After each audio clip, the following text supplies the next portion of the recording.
শিমুল, তেলের বোতলগুলো নামা, সাবানগুলো নামা।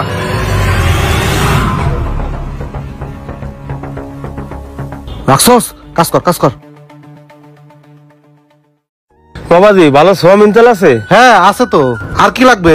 আচ্ছা আমার 1 লিটার তেল দাও, আর ভালো দেখে গায়ে মাখা একখান সাবান দাও, আর 2 কেজি চাউল দিও। আচ্ছা দিচ্ছি। এই শিমুল, জি ভাই। এক কাজ কর, 2 লিটার তেল দে, একটা গ্রিলের সাবান দে, ঠিক আছে? আর শোন, ওই জায়গা থেকে 2 কেজি চাল দে, বুঝতে পারছস? আচ্ছা ভাই। দে, তাতে দে।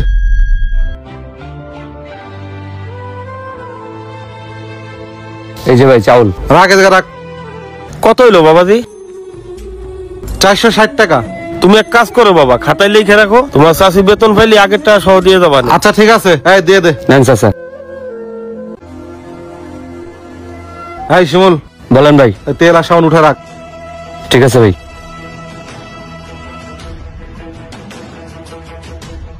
ওই যে সাইড করে রাখ। ভাই আপনার দোকানে কি সিস্টেমেন্টের সয়াবিন তেল আছে? হ্যাঁ হবে তো। ভালো সাবান আছে? হ্যাঁ হবে। তাহলে 2 লিটার সয়াবিন তেল আর একটা ভালো সাবান দেন। আর ভালো মিনিকেট চাল হবে? হ্যাঁ ভালো চালও হবে। ঠিক আছে, তাহলে 5 কেজি চাইলো দেন। আচ্ছা ঠিক আছে। এই 1 লিটারের যে 60 তেল দে, আর 5 কেজি মিনিকেট চাল দে, তাতে প্যাক করে দে। আচ্ছা ভাই কত হইছে? 5 কেজি চাল, 1 লিটার তেল, একটা সাবান, ভাই 1050 টাকা হইছে। ও 1050 টাকা না? জি ভাই। এই যে ভাই টাকাটা। আচ্ছা ভাই আবার আইসেন। ঠিক আছে ভাই, আসবো। ভাই আমি মূর্খ সূক্ষ্ম মানুষ, একটা কথা জিগাই, আপনি আবার রাগ করেন না। কি কবি ক?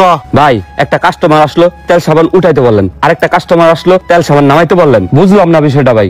ওরে গাধা, প্রথমে যে কাস্টমারটা আইছে ওটা তো বাকি নিছে, ওরে যদি ব্র্যান্ডের জিনিস দিই আমার কি পুষাইবো? আর পরে যে কাস্টমার আইছে ব্র্যান্ডের জিনিস দিছে, নগদ টাকা দিছে, আমার পুষাইছে। শোন, লোকাল জিনিস কিনা পরে কম দাম, গায়ে থাকে ব্র্যান্ডের, বেচলে লাভ হয় দ্বিগুণ, এই জন্য বাকি কাস্টমার কাছে লোকাল জিনিস বিক্রি করি। আর ব্র্যান্ডের জিনিসের লাভ কম হয়, এই জন্য নগদ কাস্টমারের কাছে বিক্রি করি। এডি মাথার মধ্যে ঢুকে না, তুই ব্যবসা করে খাবি? যা কাজ কর যা। আচ্ছা ভাই।